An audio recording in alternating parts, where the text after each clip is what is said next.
Hello, everybody. Welcome back. Today we are talking about I, Robot by Isaac Asimov. I don't have the physical copy here. I listened to the audiobook actually off of YouTube.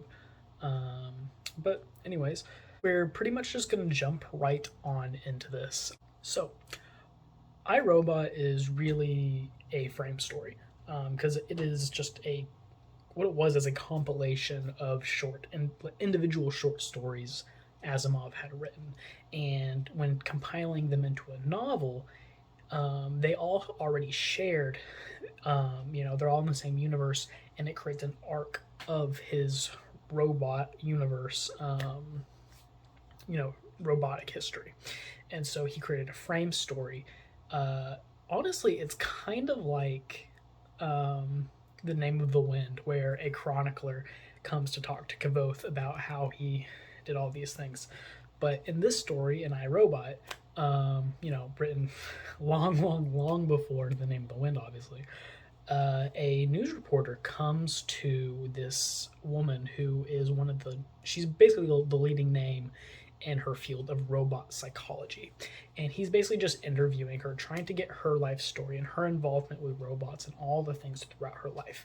And so she tells this news reporter like 7 or 8 different stories regarding the development of robotic technology. What happens is you start really small. You start at the beginning with Robbie, and Robbie is I'm not really totally well versed in Asimov, but I think it was one of the first robot stories he wrote. I could be totally wrong on that, but I think that's what I read somewhere. And so Robbie is the first story in I, Robot, and it's at this very primitive yet technologically far beyond what we have today here in 2021.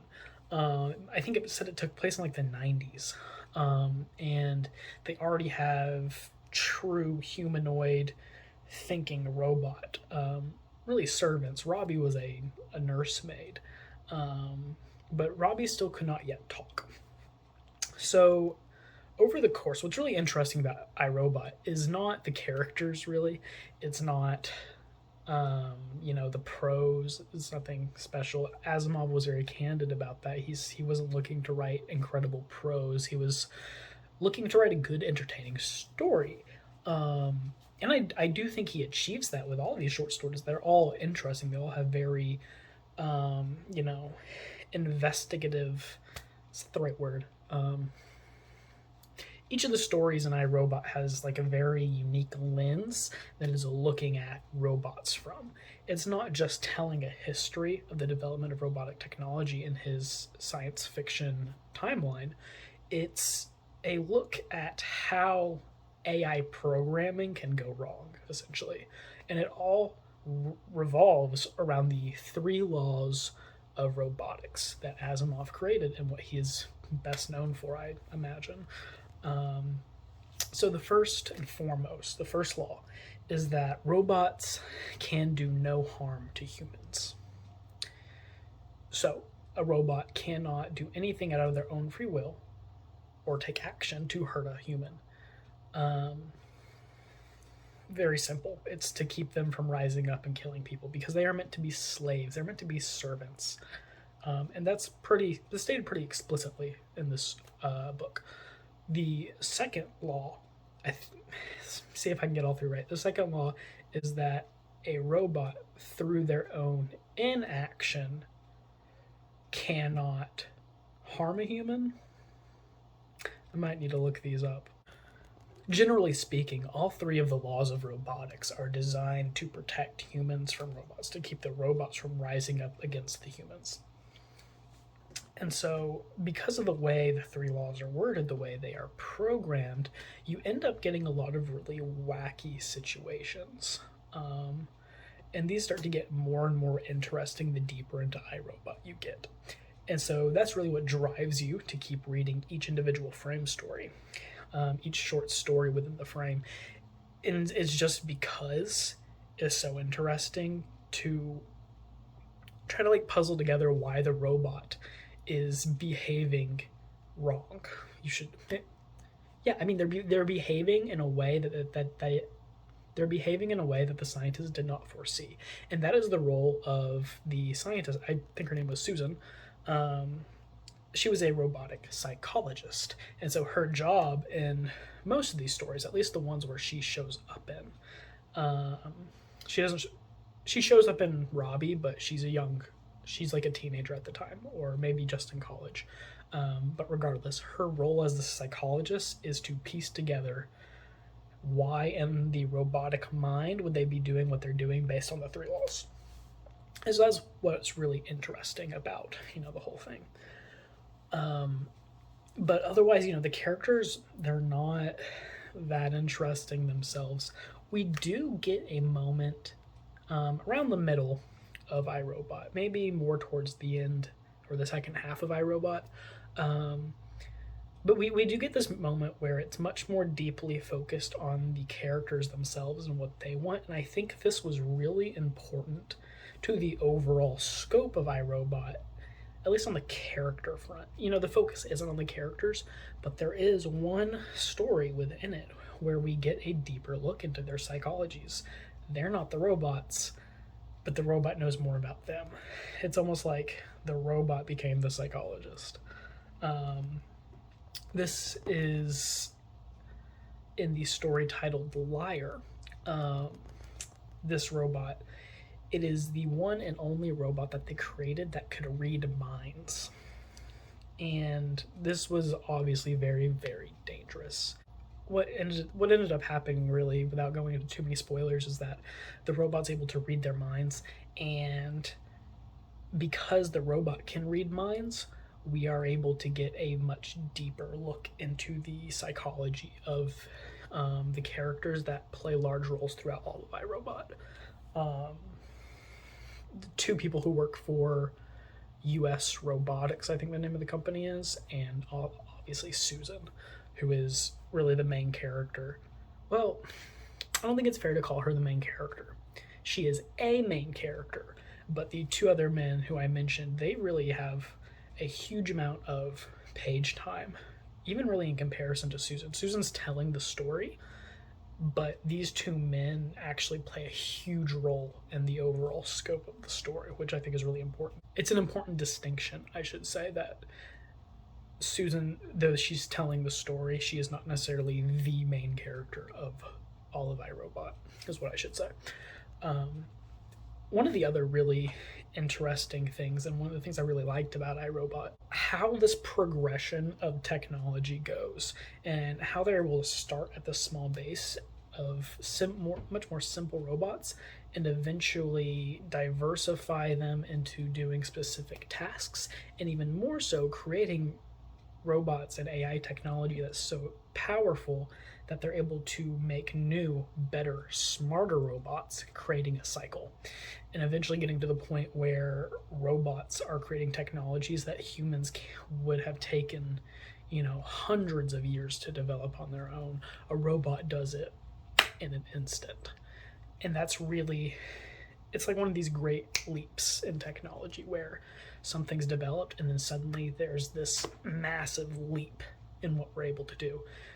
We've already seen that with the development of computer technology back, starting at World War II with the Turing machine, and then moving forward with the development of computers, and how much further we have gone because of that. Here in iRobot, the creation of robots within a single lifetime, within Susan's lifetime, humanity goes from Earth, pretty standard, our history Earth, to intergalactic travel, essentially, because of robotic technology.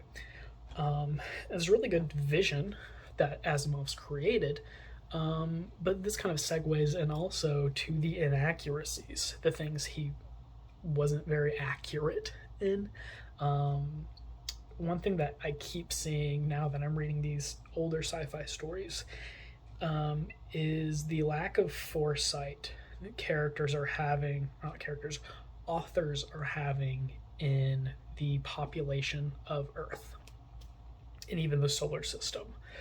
In iRobot, he's like across the entire solar system, there's only 3 billion humans. And, he gets to 2021 and far beyond 2021. in his timeline, yet 3 billion, I don't know what the population was in 1950 of the planet. I'd have to go look at that. But we're at almost 8 billion people in 2021.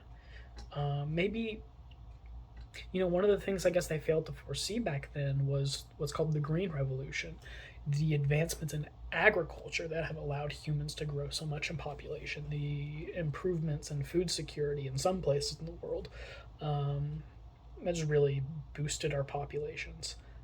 We have all sorts of interesting new rice cultivars on the planet that are able to withstand various environmental pressures that would otherwise ruin a yearly crop. So, we have these things today. They didn't have those things in 1950.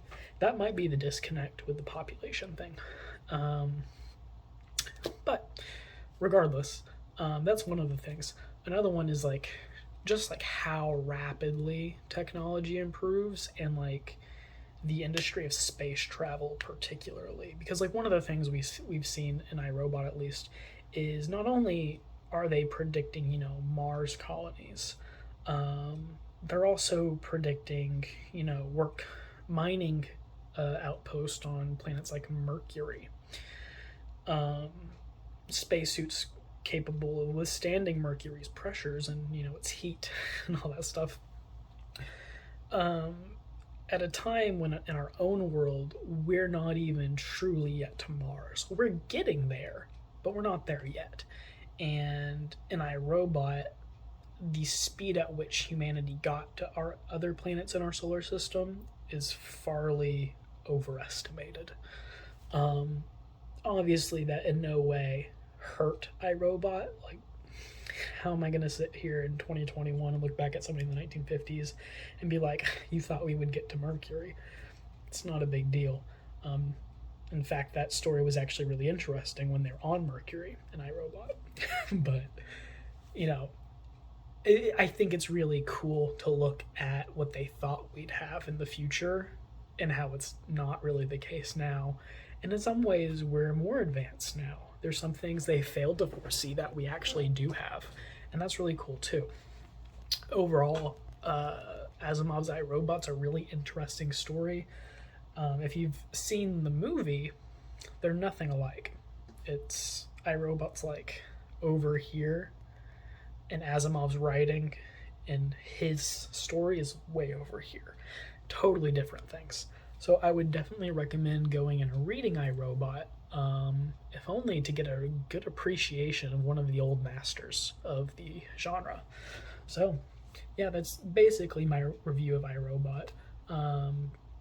I've also been listening to The City and the Stars by Arthur C. Clarke, an audiobook on YouTube as well. And so far that's pretty interesting, and I'll be excited once I eventually finish it to, film a review for that too. So yeah, that's about all I have to say. Thanks for watching. Remember to like and subscribe if you liked the video, and come back next time.